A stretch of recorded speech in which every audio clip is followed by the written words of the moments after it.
Hello, sports enthusiasts, fans, and pundits. Welcome to Souq Sports. It is the weekend, and yes, it gets better.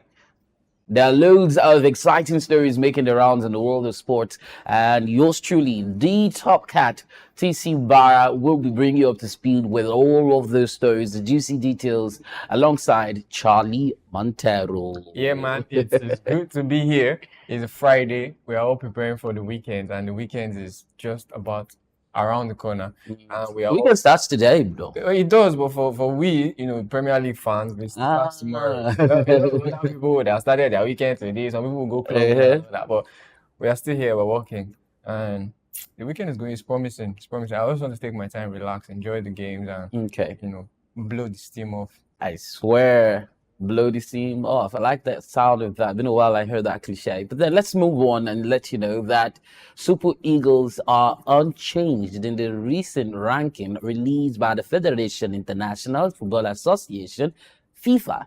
It's a global rankings released by the World Football Body, and the Super Eagles, who had recorded one win and one draw during the 2025 African Cup of Nations qualifiers earlier this month, maintained the 39th position. They had defeated the Cheetahs, former Squirrels, Benin, and played a goalless draw against the Amavubi of Rwanda. But with this recent performance, the three-time African champions are currently sixth in Africa. The top 5 teams on the continent, based on the latest rankings, are Morocco, Senegal, Egypt, Cote d'Ivoire, and Tunisia. Reigning FIFA World Cup champions Argentina remain the best-rated national team, according to FIFA. Other countries in the top 5 globally are France, Spain, England, and Brazil. Do you feel some type of way about this? Yeah, of course. And that's why I was particular about this news story, because we have done well. Okay, our previous performances have been woeful. I'll say have not been up to par. Well, I've not been up to our expectations in comparison. But when I see the names that are ahead of us in the ranking, especially for the African countries, Tunisia, what's Tunisia doing there? What business is Tunisia doing ahead of Nigeria? Without being disrespectful to the team or to Tunisia as a country, I just feel like Nigeria has more heritage in when you call, or will I say, effect in world football. We look at the recent qualifiers being played. It was an outstanding performance by the team, even though we did not get the desired result as to the second game. But then, when they go on the field and you see the play, you are excited to watch Nigeria play. There's a certain flair about Nigeria, and that speaks to how much they have come or how far we are going. And I think, we should be higher up in the rankings, stay in the same position in Africa or in the world. In the world as well. I mean, I could name a few countries that we could have got. I mean, we don't know the criteria that FIFA has used to judge this, but I feel like we should go up in the rankings as well. Well, let's see. We've got a lot of games coming up, qualifiers and all that. I'm hoping that gets to improve the rankings, but climbing on the rankings without getting how do I describe it? Getting into the World Cup or qualifying for the African Cup of Nations might not be, it's not correlating for me. I feel what the focus here should be how to qualify. And we've not gotten our hearts together. There are issues with Nigeria's national teams, and it's endemic. Reasons I would say that it's because we're still struggling. Just last week, the same Labadier coach from Germany, who we heard did not agree to, was also in the news. Reports making the round is that the NFF were going back for him, and they had to put up a memo or a release to dispute that. So we're not even collected in our efforts to ensure that the Super Eagles and our national teams have got the right persons at the helm of affairs. So the shilly-shally approach to the national team just leaves us in some situation where you say, we're not even doing badly with the rankings. Yeah. We had a technical director in the NFF talking about the former international Austin Eguavon leading the team to those double qualifiers. right? And then if you continue, the news about him, saying he just had an arrangement. Yes, he said it was misquoted, but was it even necessary to say my arrangement was with the NFF or agreement was to qualify for the, and then you come back and say, oh, it was misquoted. I mean, it was just for the time being, but I'm still with the Super Eagles. So you're saying that there's a lot within the glass house, and those who live inside do not know they are not even supposed to be throwing stones. They're causing the whole turmoil. Yes. So it's when it gets to erupt, causing a debacle of some sort, you realize that it does affect even the players eventually, the outcome of the games, because once you don't have the right coach, nobody to psych the players up, you're not having these players get the right guidance in terms of what do you call it now, match tactics, formation and all that. And then you need to look at it's not the coach that is going to call up the players. So was it Austin Eguavon that had that team drawn up? I mean, do you understand where I'm going to with it? Even the bad press that we get, the controversies in press, would also take a toll. Yeah, it affects the mentality of not only the players but the coach, and everybody that is around it, because nobody knows the truth. Nobody knows what is real. Because I don't think the backroom staffs are always aware of what is going on in the glass house, because the executives are, an arm that is separated from those that perform down. But I feel like, you're correct. You're very right, because a lot of these things play a toll or play its part in mentality and in just the grooming or the togetherness of the player. Well, I hope we get it right. And the NFF, in a bid to try to get it right, started off a talent development program. And they've successfully completed a 2-week training program for national under-15 boys. Now, these boys will be called, or otherwise known as, Future Eagles. And that happened in Abuja. Now, it's also in line with the FIFA's talent development scheme. The initiative is aimed at creating a sustainable legacy for long-term talent development in the country. Now, the head of the delegation, Mr. Nasiru Jibril, who is a former Rangers International, said the program is a welcome development and will serve as a pathway for every child who is aged between 12 and 15 to showcase themselves and be discovered. So the main objective of the project is to raise the standards of the national team football around the world for both men and women. And the idea is to catch them young. Jibril is confident that the program will form the major plank for supplies to the national teams in no distant time. So a total of 120 players divided into 2 batches were invited to camp for the first phase. 40 players to be selected for another schedule, which would be before the end of the year. So, I mean, this is what we've been talking about. Yeah. What we want is the sustainability of this project, and probably because of FIFA's involvement, we might have it, beautiful when it comes to football development. If it's sustained. Like I feel the ability to get these things, the structure, just get the structure right, then sustain it. But yes, just like you rightly mentioned, as long as FIFA is involved, you find it like there's more or less like an external force or a watch party that is, keeping them in check. But we have been clamoring for this. The grassroots football is more or less important in the development of football in general. So how you want to see the Super Eagles perform is testament to how much work that has been done on the ground. Scouting, development. Showing these guys how the game works, because it changes. Yeah. I would say the way football was when I was young is different now. The way it's played, the tactics have changed. We used to seeing right wingers or left-footed players play on the right, and all those changes have come into the game. So you need to boost their morale, educational wise. They need to be they need to have top knowledge on what is going on, where I should play, when the situation is like this, what should I do? Just be in tandem with the dynamism that comes with football. So I completely agree. Those are steps that we should take, and I'm glad to see them taking the steps now and making progress. We just hope that the Nigerian factor does not play its part in this in the long run. But I think Nigerian factor. No, come on, bro. I think it should go as far as the project, and in time to come, rather, we'll see the development and we'll see the results. So it felt like you would have loved to play football at some point. Yeah. Well, we know how our parents were, growing up. I would have loved to play football. I would say I wanted to play football. I saw it like a career path, but then it didn't work out. So we had to stick with the vision that was created for us. All right, let's move on. Team Delta has emerged champions of the 8 National Youth Games, and this is for the second consecutive time.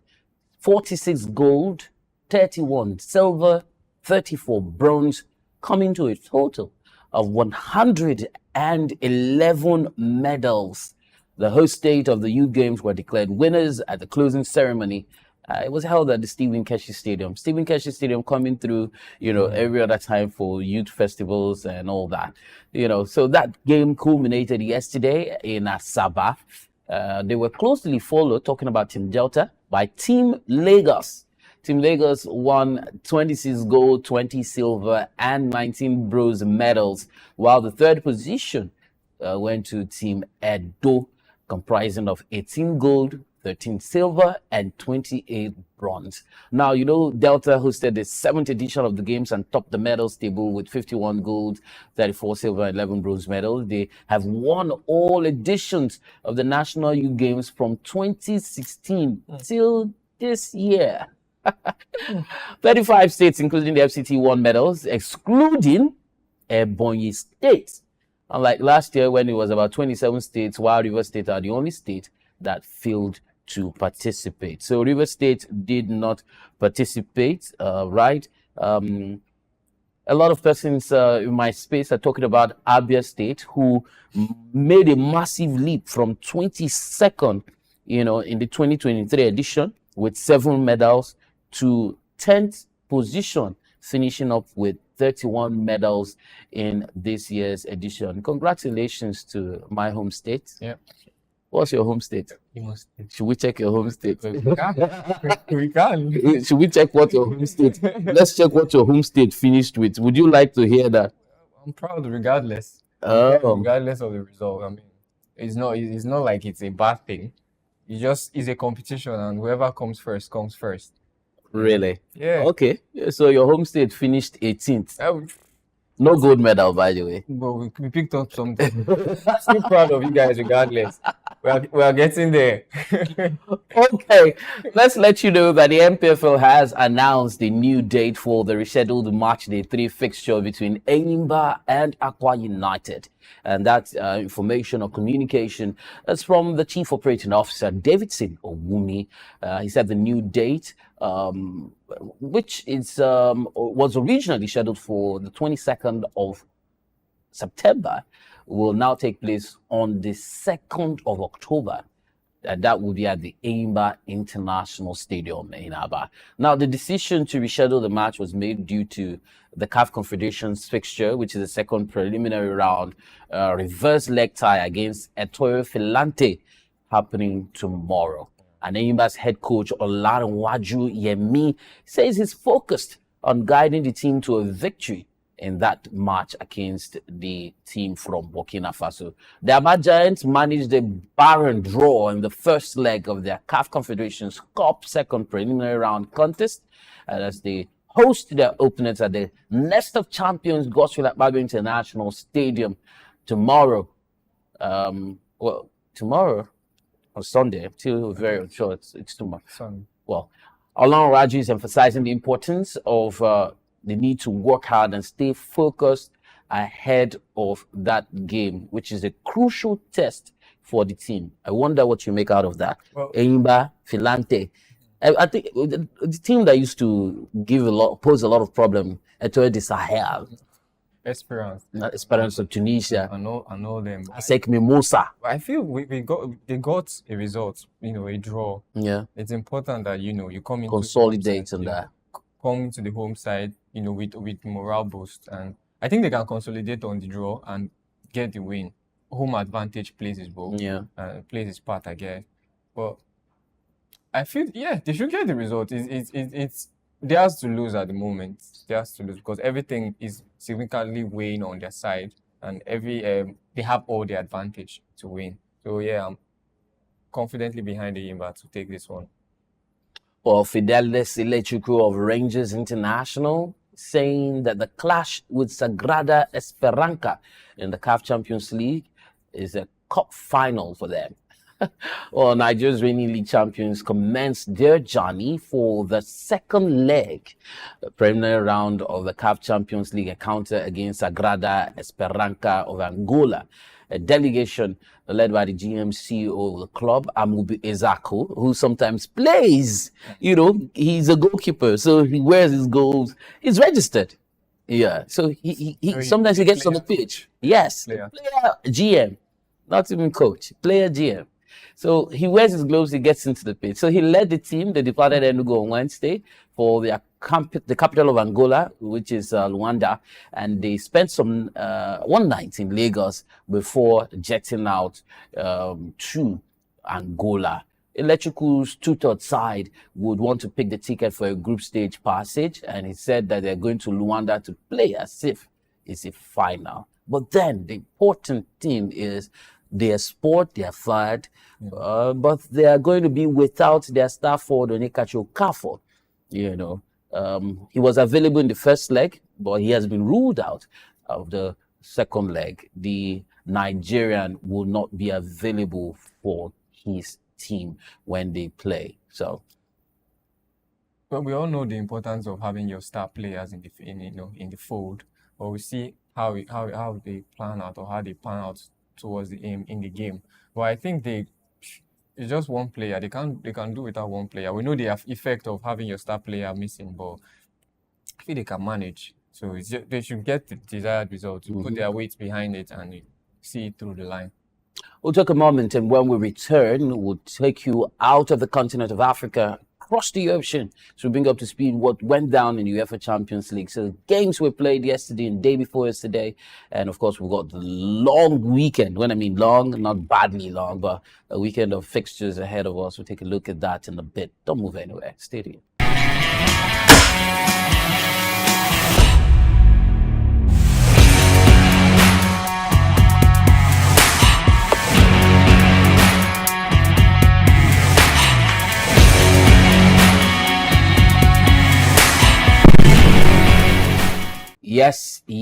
Yes. I mean, 3 yeses. Sometimes you go for an audition and you get 3 yeses, and that means you're overly good. How would you describe the Champions League format, the newest format? Would you give it 3 yeses? Do you like the idea that it's called, the format has changed to a league system? Let me start off by getting in my compadre, Mr. Montero, into the picture. So what do you make out of this new style, this new format of the UEFA Champions League? Yes, the team song still remains, "We are the champions." But then the format has played. Longer games, more, before now, we'll describe Thursday fixtures as Europa games. Europa games, and one Europa contender is still there. Who's that? Playing Thursday night football. Who's that? Arsenal, of course. You didn't do that. Well, they ran away from the Europa League to avoid Thursday night football, and they are still there playing Thursday night. It's so funny when I read that, but then it's cool. I think it now makes teams more particular about winning, because if you do not pick up points, you don't qualify for the next round. As in contrast to what we used to have, where you could just decide the games are okay. I'll win this one, draw this one, win this one. Then I know I'm over there. I'll see it over the line, and I'm in the knockout phase. But this one, I think, is more or less technical. Every player now has to give it all. Be it reserve, just call you up out of injury. You have to give your all. You have to make sure that you play the game to win. If you don't win, you'll be stuck in the bottom without points. And it's technical at the moment, because now the coaches have a lot to do with keeping their players motivated. Fit and ready to go. I think it's more or less a mentality thing than fitness now, because I think they are more or less fit. You can say, hey, I'm fit, because you can feel this player and say, technically he's fit, but then mentally, is he ready? Because look at Lookman against Arsenal. I would say he performed, but under par. They were able to checkmate his movement. They were able to keep him, under the water. And that's not the Lookman we're used to seeing. Saka as well. He described the game as a game of chess Yeah. and said he was now going to be focused on playing the next game for Atlanta. I don't think he was able to live up to his fullest. The guy who also missed the goal, what's his name? Trezeguet. Who missed for Atlanta, who missed the penalty rather. He had to be pulled out at some point. Lookman had to be substituted. Arsenal started with a party and in the middle of the park there, Declan Rice to the right, and so we saw a compact Arsenal team, but at some point, Mikel Arteta realized that his team burnt out. Atlanta possessed the game. They had more possession, in as much as at the end of the game, it felt like Arsenal had a little more possession than Atlanta. But during the game, you'd see that the ball dominated the entirety of the game. But having said that, what next for Mikel Arteta? I mean, there's just something that distinguishes extraordinary from the ordinary, and that's a little extra. Arsenal didn't have a little extra, even with the introduction of Raheem Sterling.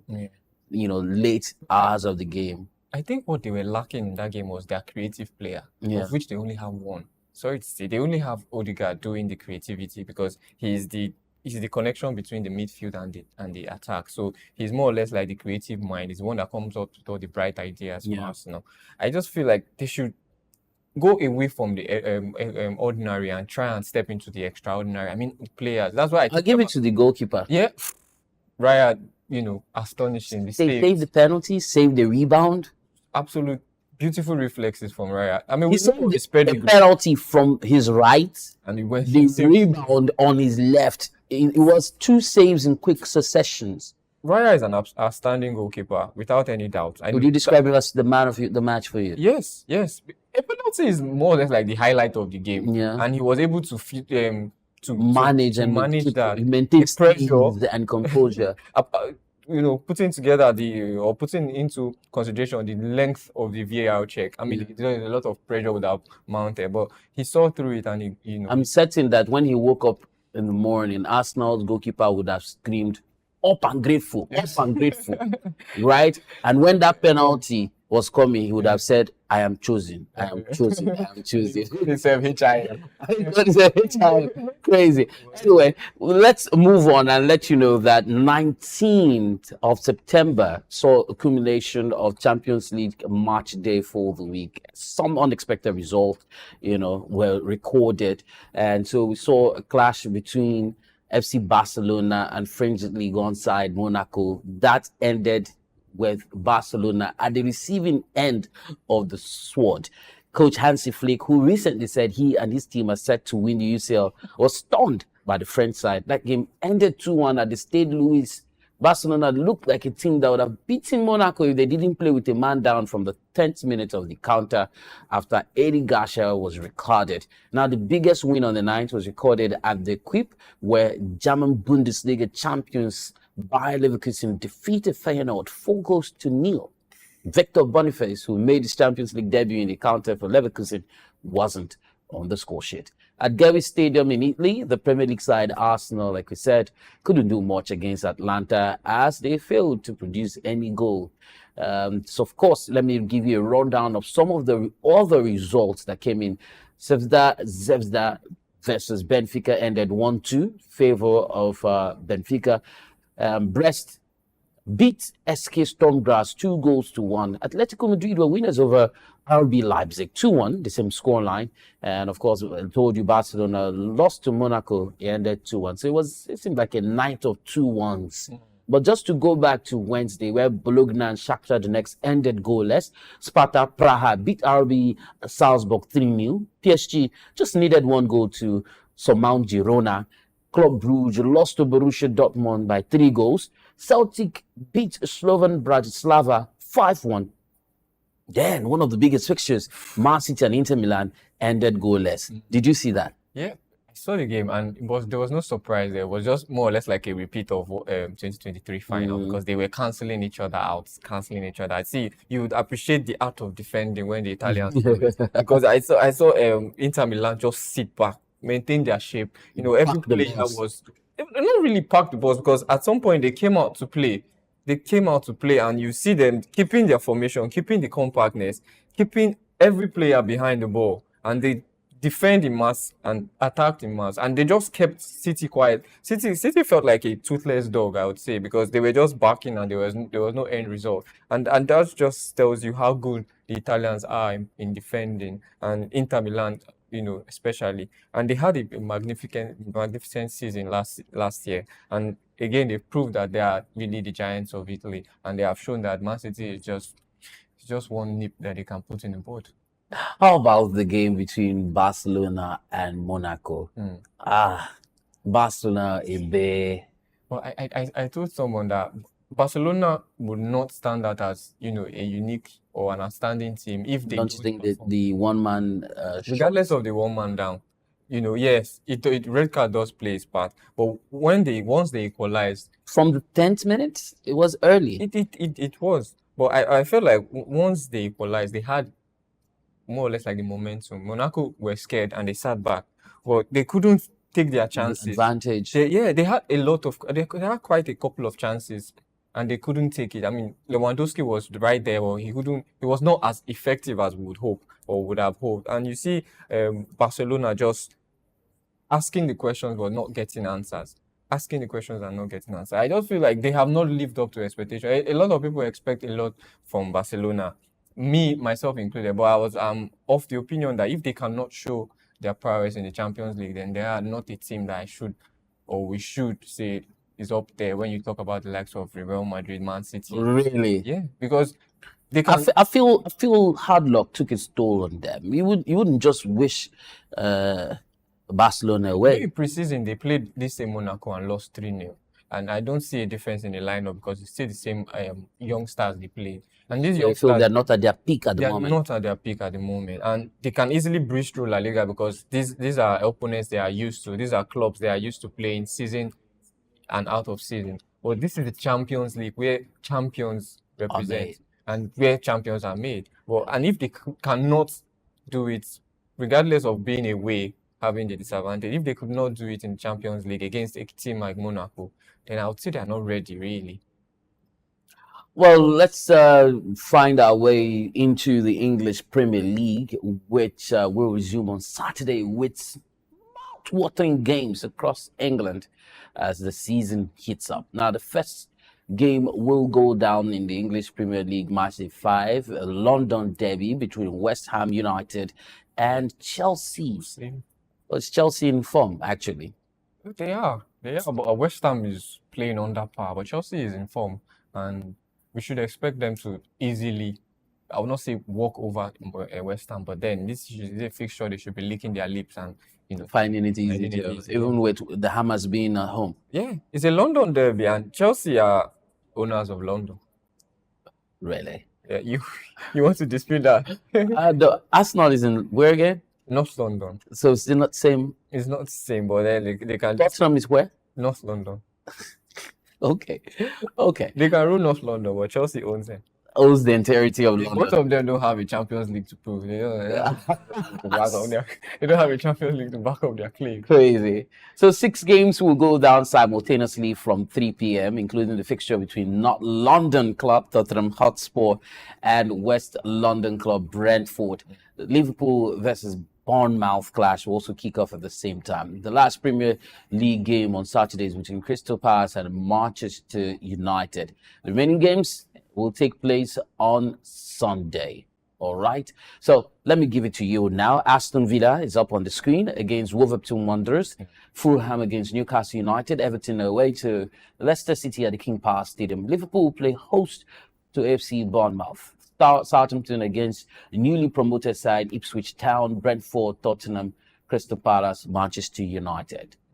On Sunday, Brighton and Hove Albion play host to Nottingham Forest. Arsenal travel to face Manchester City. Contenders versus champions. So what do you make out of that? Well, the biggest fixture for the weekend? Yeah, biggest. I mean, the two managers are well acquainted with each other, so I think they know how to cancel each other out. We saw it the entirety of last season, going toe to toe, and trading blows. I think Arsenal are up for the challenge, but we can always say without Odegaard, they're also like a toothless dog. So I feel they can go there and do something, but it's the Etihad, and if they can keep Haaland quiet, if they can checkmate Haaland, then they can come out of that encounter with a positive result. But City is somewhere a team that you cannot undermine, you cannot overlook because they are good on their day. They are good. So yeah, Arsenal has all the job to do. I'm scared for Arsenal actually. Why would you say that? Because they don't have the cutting edge that they require. I mean, you see Martinelli, somebody that has not proved himself yet, and for some reason Mikel Arteta still keeps holding on to him. For some reason Mikel Arteta is still putting his trust. I mean, put someone else. There's Trossard. You have a seasoned player in Trossard that has proved himself in the Premier League. One time with Brighton Hove Albion, and he knows how to play from that. But you keep using him from the bench. I mean, try something different. Martinelli is just a runner. I won't say with no brains, but there's no creativity there on that right wing, on that left wing, and he's just running. They need more creativity to cancel out. So you get me. So I just feel like there and the middle of the park, Havertz is doing a very fantastic job. I think he has 3 goals already in this season, and Gabriel Jesus is also battling with fitness and mental issues. I don't know what his problem is, because you see him perform for 10 minutes and disappears for another 10 minutes. So they need to just fix that. Like I said, it's a mentality thing, because there's a whole lot of fixtures this season. There's a whole lot of games to be played. So they just need to put themselves and take it a game at a time. City is one of the biggest teams across in Europe or in world football right now. So I think they just look for a format that works for them and kill the Giants. So we do have live games today, Friday. In the La Liga, Deportivo Alaves will play host to Sevilla. From the Bundesliga, it's Augsburg against Mainz 05. Serie A has Cagliari against Empoli, and then Hellas Verona against Torino, Nice against Saint-Étienne in the Ligue 1. So across some of the major leagues, those are some of the fixtures to be looking for today. But then if you had to use the local parlance, it's going to open up from tomorrow, and so it's just going to be a lot of it from the Premier League, which we've listed out to you, to the La Liga, where you see Osasuna in action against La Palmas, Valencia playing host to Girona, Espanyol traveling to the Bernabeu to take on Real Madrid, Real Valladolid against Real Sociedad will complete the fixtures in the La Liga. In the Bundesliga, is Bochum against Holstein Kiel, FC Heidenheim against Freiburg, Hoffenheim play away at Union Berlin, Werder Bremen play host to Bayern Munich, Eintracht Frankfurt against Borussia Mönchengladbach. Serie A, Venezia against Genoa, Juventus against Napoli, Lille against Parma. In the Ligue 1 is Lille Strasbourg, René Lens, Reims playing host to Paris Saint-Germain, which feels like it's done and dusted for them. Might not be a problem for PSG. Might not be a problem. All right, Sunday, we continue as we listed some of the fixtures in the EPL. The Premier League would have Brighton against Nottingham Forest, Manchester City against Arsenal, and then in the La Liga is Getafe against Leganés, Atletico Club against Celta Vigo, Villarreal against Barcelona, Rayo Vallecano playing host to Atletico Madrid. In the Bundesliga is Bayer Leverkusen, Wolfsburg, VfB Stuttgart against Borussia Dortmund, St. Pauli playing host to RB Leipzig. In the Serie A, Fiorentina, Lazio, Monza, Bologna, Roma, Udinese, AC Milan away to Inter. And in the Ligue 1, Monaco, Le Havre, Angers, Nantes, Brest, Toulouse, Montpellier against Auxerre, and Marseille away at Lyon.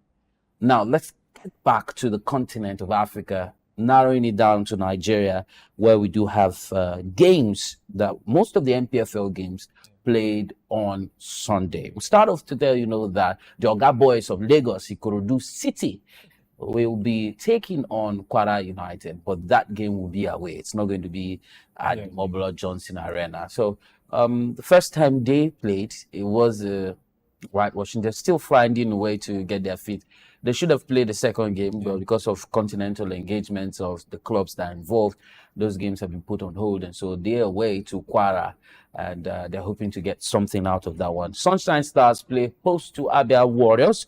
Remo Stars, Dano Ogumodere side, will face the same Sugida Kano Pillars in Kano. Heartland of Owerri at the Danayam Stadium will lie in wait for Casino United in hope that Emmanuel Amuneke will record his first win of the ongoing 2024-2025 NPFL season, while Plateau United will take on Niger Tornadoes. Former league leaders, Plateau United, Niger Tornadoes might just be tornading, coming with some wind power. But those are some of the fixtures to look forward to, this weekend. While, at the Continental, we have Rangers and Enyimba in action. And so, the teams they're supposed to face would also have to wait for them. So we'll move away from football now and put our feet on the throttle as we go full speed. Ferrari's Charles Leclerc set the pace ahead of McLaren's Lando Norris, and then his first practice at the Singapore Grand Prix.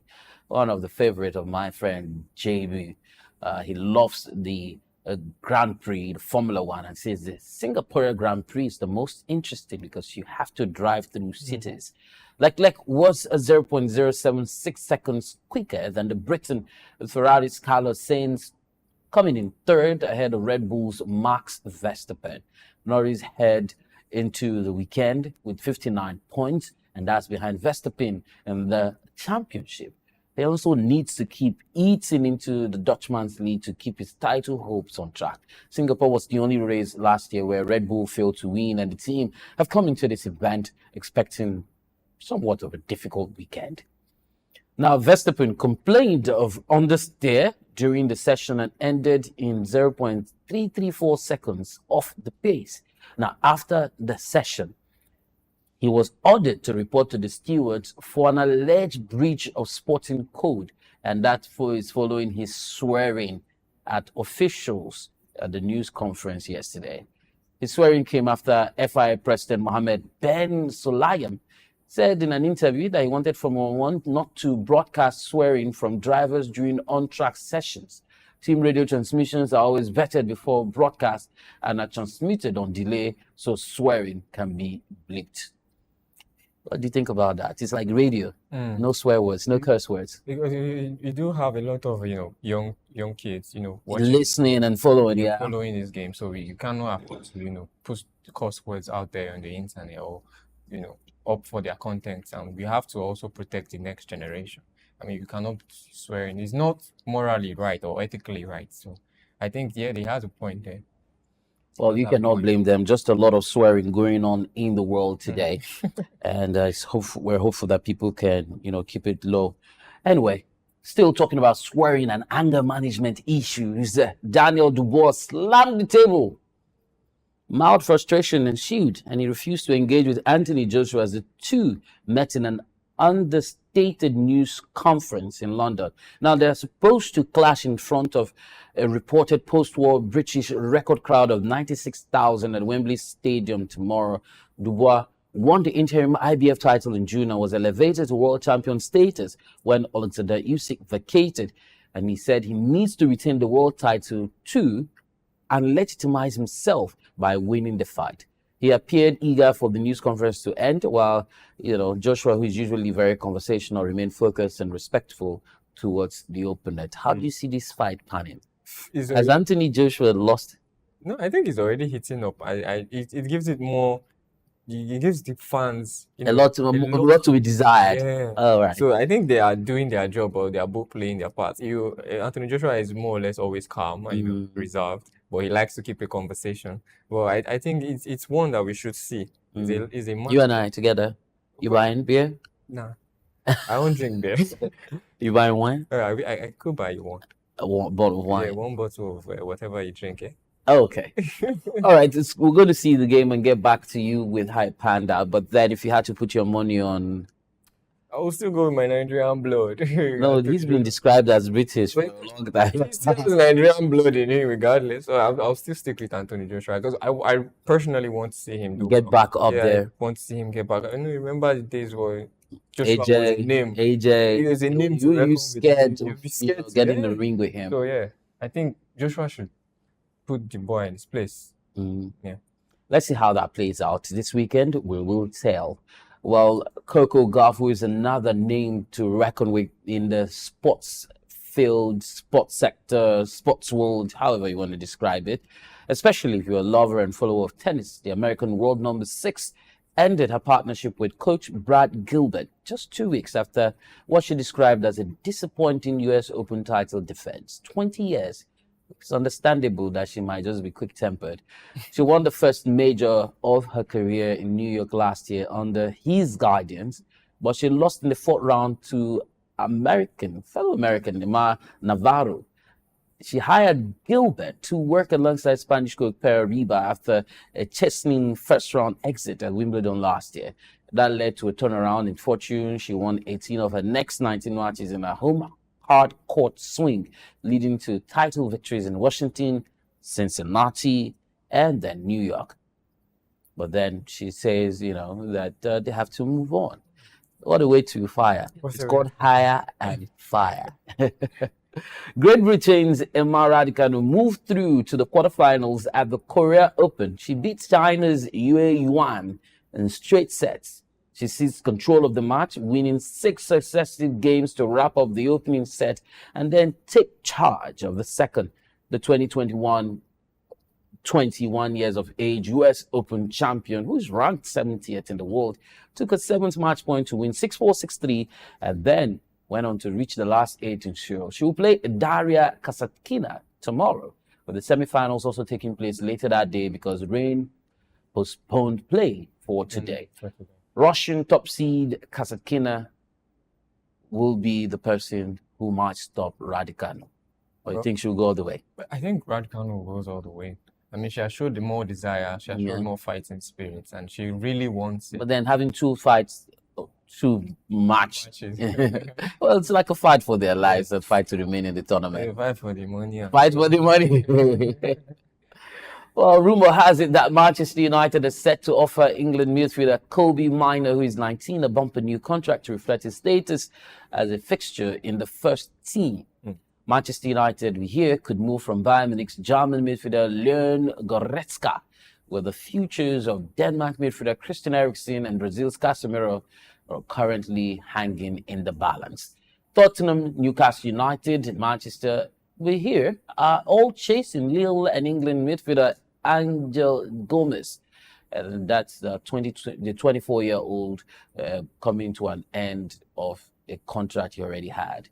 Tottenham, Chelsea, and Paris Saint-Germain are leading the race to sign Sweden forward Victor Gyökeres from Portuguese club Sporting. And then Juventus and Brazil centre-back Gleison Bremer. Here is the ideal replacement for Liverpool. Netherlands captain Virgil van Dijk. Newcastle are also monitoring 18-year-old Norgesland and Norway forwards in the world. All of these are what we're hearing at the moment, and so there's no confirmation as to any of the stories, right? That's why we call it rumors making the round. You can call us the rumor mongers. We would, be taking that. From there, real quick, let's get to sports business real quick as we wrap it up. A lot of money moving across the world of sports, from media, branding, sponsorship, and all that. Well, just to take it back a little bit, let's start off with Sports TV has challenged Portuguese public broadcaster RTP over its use of highlight clips from the Primeira Liga and Serie A matches in complaints made to Portuguese media watchdogs. As it stands now, it is really sad to think that local channels do not have access to highlights and all that, and that's because of how do I describe it? Payment of these contents, by the rights holders who want it exclusively for themselves. I think it is a source of revenue for them. And this is content that they create, content that they manage and what they should manage. So I think having exclusive right as to who sees or who gets the context is within their control. So I think, everybody will do what it is to protect where their, money is coming from. I think if the right contract is signed, then they should have full or exclusive But you rights see, to when this. we talked about the South African league, Yeah. you know, we talked about the fact that SABC would be showing some games from Super Sport, Sport. especially local leagues. You know, you would have expected such a collaboration. Yes, there's a huge market, but not everybody can afford, you know, and so you could actually break down these packages. If you're unable to show, like in the EPL or whatever, you have like 8 or 7 matches in a day, and you're able to show just 1 or 2 games, you know, you select some of the games that would show on your platform, and people get to have a feel. I mean, that's what it is. So I think when you put it in comparison to the English, they try to encourage, you know, fans to go and see these games live. So they select a few games that they want to. But I think what when you talk about South Africa, they are trying to encourage people to watch The local you know, league. and you know, encourage people to watch the local league by making it available. But I think when you make this thing available and you see that the interest has grown and participation, monetize then you it. can monetize. I think that's the, you know, Right path they're approach. trying to, you know, use. So Serie A's right fee with TNT Sports in the UK has been reduced by roughly half, but Italy's top-tier league is looking to bridge a revenue gap as much as it can with a pay-per-view arrangement with OneFootball. And that's how much, you know, these things are trying, media houses are trying to improve pay-per-view. Yeah. I mean, it's the way to go. Everyone's talked about cable service providers providing these services on pay-as-you-go format, because, you know, you pay for these things. Sometimes you have erratic power supply, you have a disruption, you know, because of signal loss and all that, and nobody compensates you for all of that. Sometimes you travel for a whole month and you don't even get to enjoy the service, and yet you pay for it. So it's, you know, things that should be considered, especially for people who love to follow football and sports, and that's probably the reason why they pay for certain cable subscriptions. BeIN Sports secured UEFA club competition rights in all its active Asian markets at a slight decrease on its previous deal, despite the addition of Indonesia and the new agreement. And I can understand why that is so. The current economic situation feels to be a global issue and is having some sort of impact on all sectors. And, you know, if the persons who you're in business with do not understand the implications of that to give some sort of concession, I mean, why would you be doing business with that kind of person? It feels like you're doing business with, what's the person? Is it Macbeth? Macbeth now, who likes to take a pound of flesh. Yeah. The Royal Belgian Football Association has ended its search for a new chief executive, appointing Peter Williams, a one-time UEFA sponsorship executive, into the role. And on that note, we'll be ending our journey here on the show. You don't feel like going? I don't, but then you want to go. we have to. The weekend is knocking, and we have to answer. Yeah. But then it's been an amazing time, really, you know, bringing you up to speed with all that you need to know, results, fixtures, and money-making moves around the world. So yeah, I still remain Charlie Montero, and I'm signing out. See you next week, same time, same place. Peace out. All right, Charlie is done. He signed out. I think it's time for me to put my signature into. But this time around, I'm hoping if I'm signing some money. I'm the top cat, TC Barra. Many thanks to you for being on the other end, watching. And of course, you can go over this clip over and over again, just in case you missed any part. And please share. Come on, don't shy away from sharing. Like, engage, you know, share. And look out for our social media pages. We might just be putting up a prediction. Maybe. I'm thinking of one game. You know the game? Arsenal. Okay. So we might just be picking out a game and asking you to predict for urgent 2K. You know how we do it right here.